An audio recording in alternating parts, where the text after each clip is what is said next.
Hey, what's up, YouTubers? It's me again, Brian, aka Gamer55551, and I am back with a video review. And this one took a little longer to do, but I've eventually now been able to do it, and that is my review of Rockstar's Red Dead Redemption 2 for the PlayStation 4, also available on the Xbox One. And in case you're wondering, this is sort of the collector's edition cover I got for, I think, for those who pre-ordered the game though.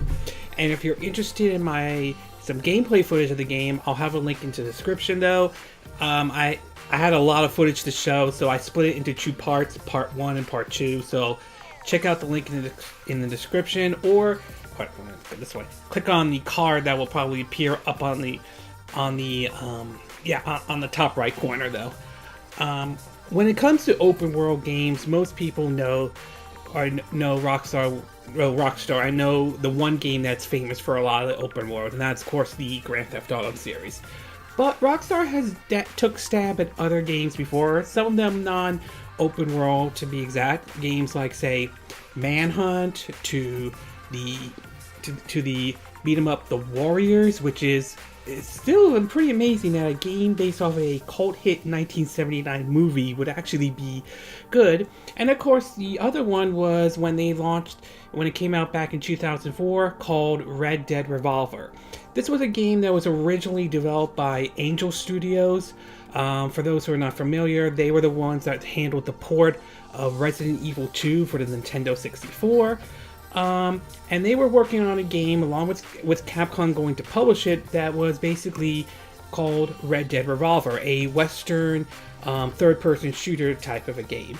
Unfortunately, there was certainly some hiccups along the way, and it turned out to be the game fell into development hell, and then eventually it was reported that Capcom was pulling funding for that project. So it was obviously clear that despite all this and that, it wasn't going to see the light of day.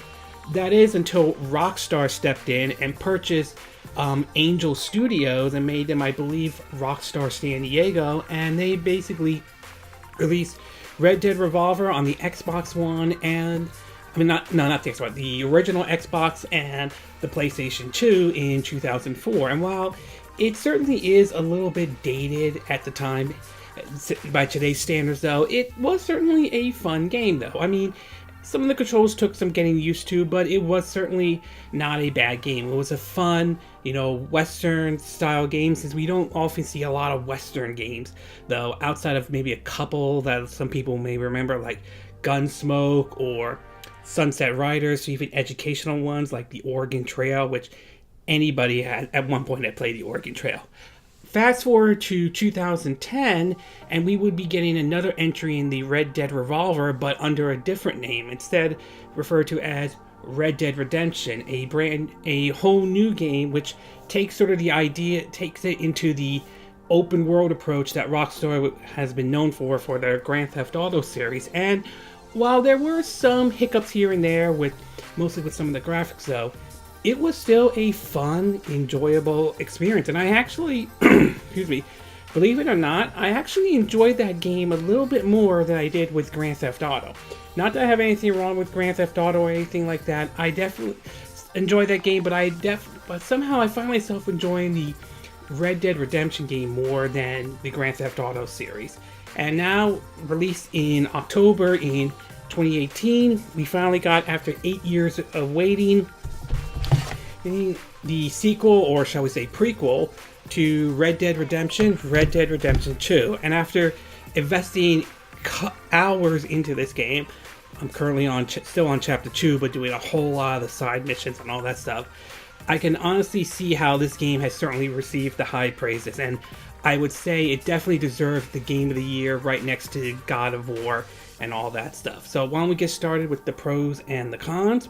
We'll start off first with the pros, and the first one is the visuals though. Now, I'm a person who believes that gameplay is more important than graphics, and I still stand behind that belief.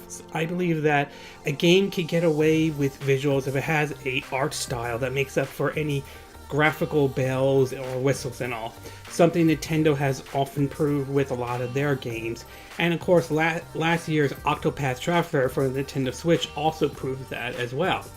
That said, when put in the hands of the right development team, you can have a game that not only visually looks good, but also plays good as well. And like last year's God of War, Red Dead Redemption 2 falls in that category. The visuals in the game looks really good, even on a base PlayStation 4, which I'm playing the game on, to be exact. A lot of it looks like I could see they put a lot of work into it, and the facial animations and all the characters look really, really impressive. So I definitely think the visuals look nice.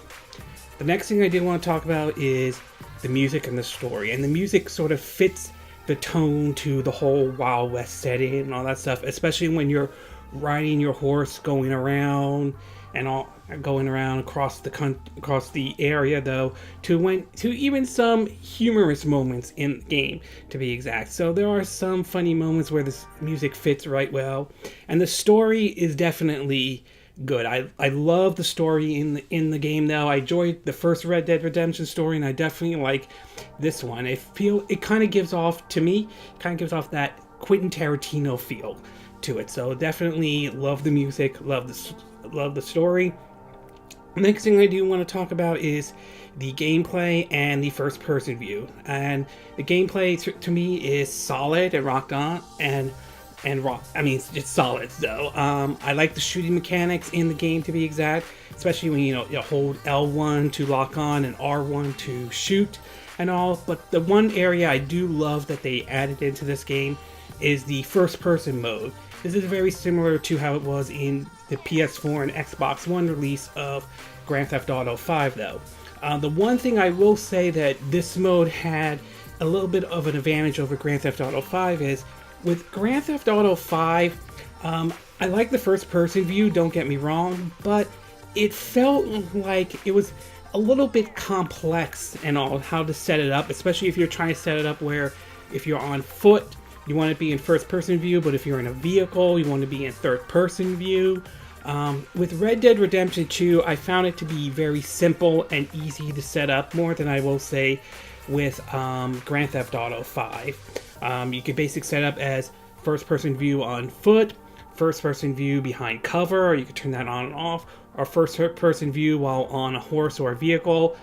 I opt to have first person view while on foot, while leaving on cover and riding horses, stick with third person view. And the reason why I did that is, some of it has to do with playing the Metroid Prime trilogy, where Samus, when she goes into the morph ball, it goes into a third person view. When she gets out, it goes back into first person view. And the other reason is, one of the missions in Grand Theft Auto 5 requires you to have someone fall into your car while you're driving, and it's very difficult to do it in first person view when you're trying to line up your car to make the person fall right into it. So, but love the first person view, and the gameplay is solid in this game. And last but certainly not least, there's plenty to do. Like any Rockstar game, they are known to do a lot of open world. They're known for their open worlds, and this one is no exception. There's a lot to do in this game, though, ranging from hunting to doing some stranger missions, to doing some bounty hunting, to treasure hunting as well, to finding exotic animals in the game, to like robbing people if you want to do that, to be exact. So there's plenty to do, and it does, you kind of will, there's a story and you want to get to that story, but there's so much you could do, you kind of get off the beaten track a little bit as well. So there's plenty to do in this game.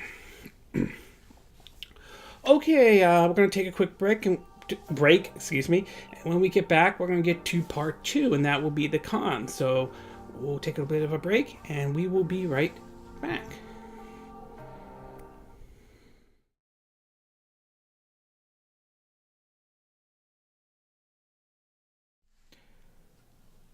Okay, and we are back with part 2 of our video review of Red Dead Redemption 2 for the PlayStation 4, also available on the Xbox One as well.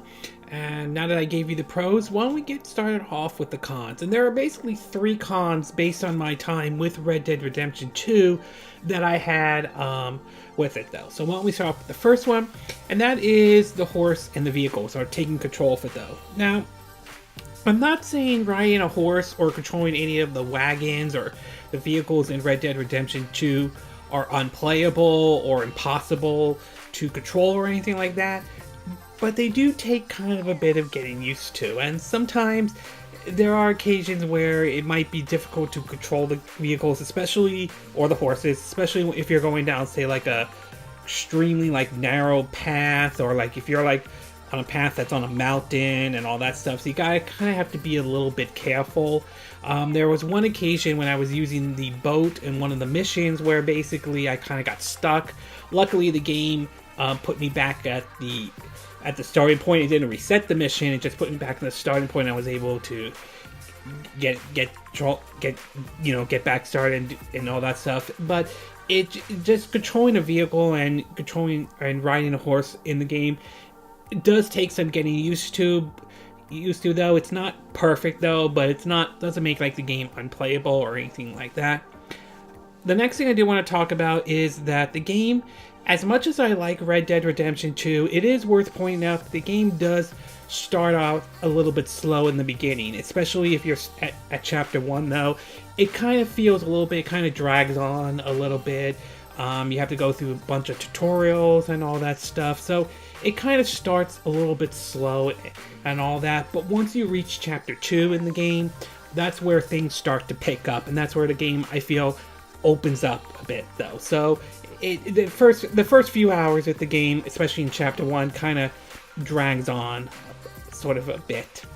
And last but not least, I do want to talk about one feature that I'm not really a big fan of. It's not hugely annoying, but I wish there was a better option they offer, and that is basically the weapon wheel and the item wheel. Basically what happens is that you hold R1, this is based off the PS4, and you sort of move the analog stick to select like an item or anything like that, or a weapon if you're using like the weapon wheel and all that stuff. It doesn't make the game unplayable or anything, but I would have preferred the option of assigning it to, say, like the D-pad and all that stuff. I just prefer that approach more than the weapon wheel. Again, weapon wheel doesn't make the game unplayable or anything like that. It's just based off of, a preference and all. So I'm not really a big fan of the item and weapon wheel in Red Dead Redemption 2. I wasn't a big fan of it when it was in the first Red Dead Redemption, and I'm not really a huge fan of it in Red Dead Redemption 2. Overall, Red Dead Redemption 2 is a fun game, though. I love once again, Rockstar has known to put out quality games and all that stuff, and Red Dead Redemption 2 is certainly not a disappointment. The story is great. I kind of feels like it gives off that Quentin Tarantino feel to it. The gameplay is solid. The visuals of the game looks nice, and it looks like it was well worth the 8 years for this game to come out. And it should also prove as a reminder that, one, single-player games are not dead, despite what some have to say out there, and 2, it shows that a AAA game can be good. You can have a AAA game that's not only visually good, but also plays very well, and that definitely, and Rockstar once again proved that with this game. Hopefully we don't have to wait another 8 years, so like if they do a Red Dead Redemption 3, which, let's be honest, they are going to do it, probably more than likely will do a Red Dead Redemption 3. Will we have to wait 8 years for it? Probably, but who knows. But either way, it's definitely worth something to add to your PS4 or your Xbox One, whichever system you have, though. So overall, I definitely give a thumbs up for Red Dead Redemption 2. Okay, this concludes this video review of Red Dead Redemption 2 for the PS4. And again, these are my opinion. What are yours? What are your thoughts about Red Dead Redemption 2? Is it worth picking up for either PS4 or Xbox One? Do you think this game sets a standard of what AAA games should be like? Did you enjoy the visuals? Did you enjoy the story? Do you think the gameplay is solid? Did you like the first person mode? Are you playing it in first person mode? Or are you sticking with third person mode? Do you agree with what I said in this video? Do you disagree? Do you have a difference of opinion? As always, sound off in the comment section below. Let me know what you think. And I hope you hit that like button. I would appreciate it. And I hope you do subscribe to my YouTube channel. If you do, make sure you hit the bell icon for notifications of any new videos I do. Also, feel free to share this video if you want to. And feel free to donate to my channel if you like. You could do it through PayPal me or Patreon. Links will be in the description of this video. And I will see you again next time when I do another video. Hopefully that'll be soon. Until then, from Southern California, I wish you all a good evening then. Bye!